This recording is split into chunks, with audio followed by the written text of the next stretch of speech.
அனைவருக்கும் வணக்கம். அன்னை விஜிஎஸ் மக்கள் அறக்கட்டளை மூலமாக கடந்த 4 வருட காலமாக எங்களால் முடிஞ்ச சிறு சிறு உதவிகளை தொடர்ந்து நாங்கள் செஞ்சிட்ருக்கோம்.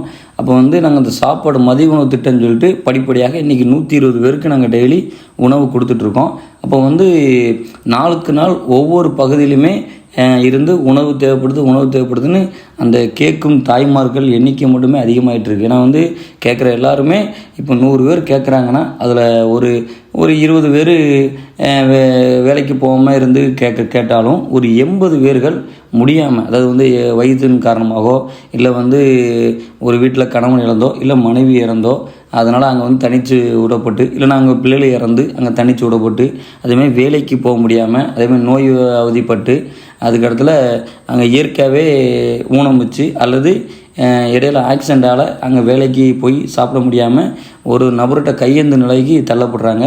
அப்போ இந்த நபர்களோட லிஸ்ட்டை நம்ம ஒரு தொகுதின்னு எடுக்கும்போது ஒரு தொகுதிக்கு புள்ளிவரமாக பார்த்தா 10,000க்கு மேற்பட்ட நபர்கள் இந்த மாதிரி உணவு இல்லாமல் இருக்காங்க. எங்களுக்கு எப்படி கிடைக்குன்னா, ஒரு வேளை உணவோ இல்லை 2 வேளை உணவோ மட்டுமே கிடைக்கிது, 3 வேளை உணவு கிடைக்கல. அதேமாரி சில நாள்லாம் ஒரு வேளை உணவை தின்னுட்டு அங்கே வெறும் தண்ணியை மட்டுமே குடிச்சிட்டு அங்கே இது பண்ணுறாங்க.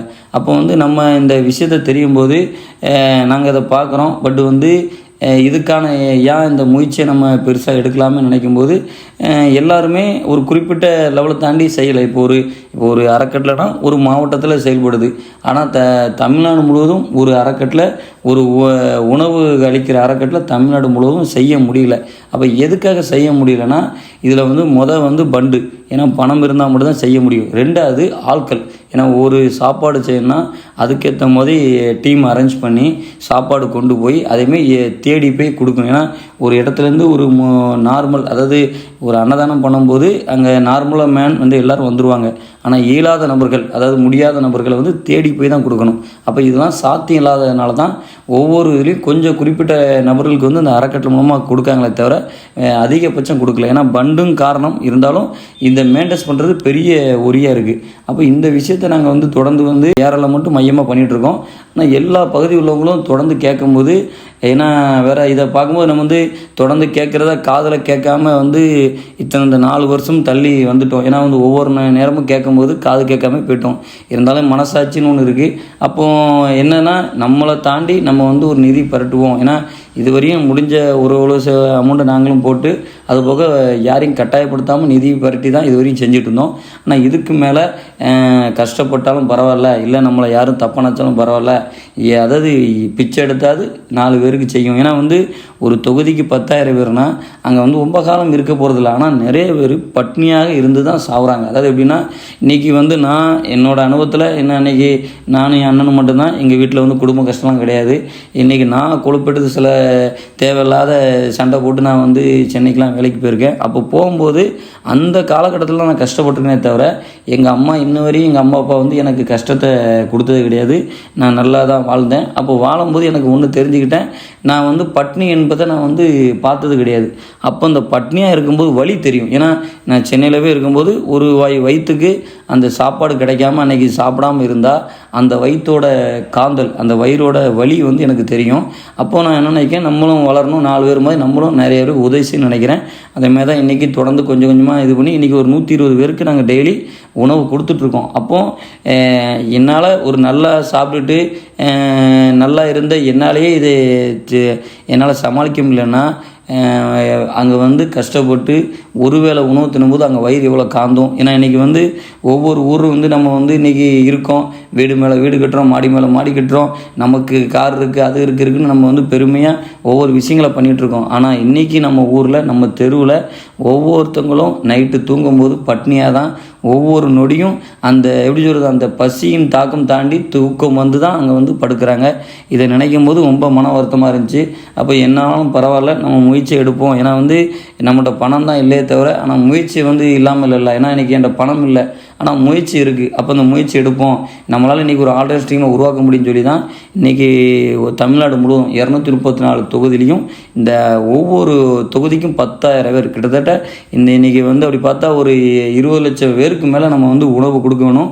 இந்த இதை நம்ம டொனேஷன் வாங்கி ஏன் ஒவ்வொரு வீடு வீடாக ஒவ்வொரு கடையாக பிச்சை எடுத்தால் இந்த சேவையை செய்யணும்னு சொல்லி முதல் கட்டமாக நாங்கள் வந்து ஆரம்பிச்சிருக்கோம். அதனால் இந்த விஷயத்துக்கு முடிஞ்ச அளவுக்கு உங்களால் முடிஞ்ச சப்போர்ட்டை பண்ணுங்கள். ஏன்னா வந்து இன்றைக்கி நம்ம வந்து நிம்மதியாக தூங்குகிறோம். ஏன்னா இன்றைக்கி என்னோடய லைஃப்பை மற்றவங்க லைஃப்பை சொல்ல என்னோடய லைஃப் நிம்மதியாக இருக்குது. நான் 3 வேளைக்கு எனக்கு உணவு கிடைக்கிது.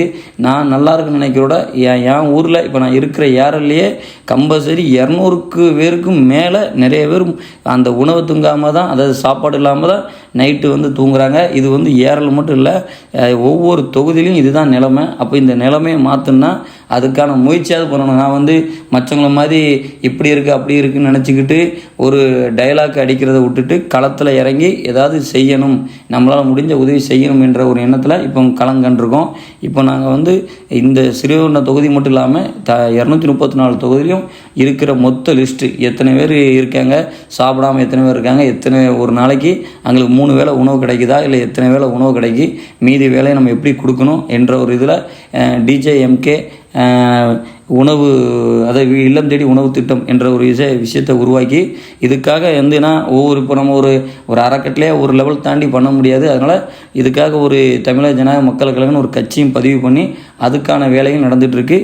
முழுக்க தமிழ்நாடு முழுவதும் இந்த சேவையை கொண்டு போகிறதுக்கான முயற்சி எடுத்திருக்கோம். அதனால் இந்த வீடியோ பார்க்குறவங்க முடிஞ்ச அளவுக்கு இப்போ உங்கள் வீடுக்கு உங்கள் கடைகளுக்கு நாங்கள் வந்து யாசகமாக, அதாவது பிச்சை எடுத்தாவது தர்மம் செய்யணும் என்ற நிலைக்கு நாங்கள் வரோம். அதனால் முடிஞ்ச அளவுக்கு உங்களால் முடிஞ்ச உதவி செய்யுங்க. அதேமாதிரி உங்கள் ஏரியாவில் எத்தனை பேர் சாப்பிடாமல் இருக்காங்க அந்த நிலையை கொஞ்சம் தெரியப்படுத்துங்க. அந்த நிலையை தெரியப்படுத்தினா அது மூலமாக நாங்கள் உணவு உங்கள் மூலமாகவோ இல்லை உங்கள் பக்கத்து வீட்டுக்காரங்களையோ யாரோ, ஏன்னா இன்றைக்கி இருக்கிறவங்க வந்து இன்றைக்கி நம்ம வந்து தெம்பு இருக்குது, நம்ம வந்து 3 வேளை நமக்கு உணவு கிடைக்கிது, நம்மகிட்ட இருக்குதுன்னு நினைக்கும். ஒரு காலம் வந்து டக்குன்னு தலைகளை மாறும். அதெல்லாம் இருக்கும்போது நம்ம வந்து மனித நேயத்தோட சக மனிதனை வளர்க்கணும் என்ற எண்ணத்தில் நிறைய நபருக்கு உதவி செய்ய வேணும். அந்த எண்ணத்தை எல்லாத்தையும் வளர்க்கணும். அந்த மனித நேயம் எல்லாத்தையும் வளர்ந்தால் எல்லாருமே இன்றைக்கி இந்த உலகத்தில் நிம்மதியாக இருக்க முடியும் என்ற ஒரு சின்ன இதில் இந்த முயற்சி இறங்கியிருக்கோம். அதனால் முடிஞ்ச அளவுக்கு எல்லாருமே அன்னை விஜேஸ் மக்கள் அறக்கட்டளைக்கு சப்போர்ட் பண்ணுங்கள். ஒவ்வொரு வீடாக நாங்கள் வந்து எங்களோட வசூல் பண்ணுற நபர்கள் வருவாங்க. முடிஞ்ச அளவுக்கு உங்களால் முடிஞ்ச உதவிகளை செய்யுங்க. இதன் மூலம் நம்ம ஊரில் இருக்க சாப்பிடாமல் இருக்கிற நபர்களுக்கு அந்த உணவை இல்லம் தேடி கொடுக்கறதுக்கான முயற்சியை நாங்கள் எடுக்கிறோம். இதன் மூலமாக எல்லாருக்கும் இந்த உணவு கிடைக்க பெரும் உதவியாக இருக்கும். அதனால் எங்களுக்கு முடிஞ்ச அளவுக்கு சப்போர்ட் பண்ணும்படி தாழ்மையுடன் கேட்டுக்கொள்கிறோம்.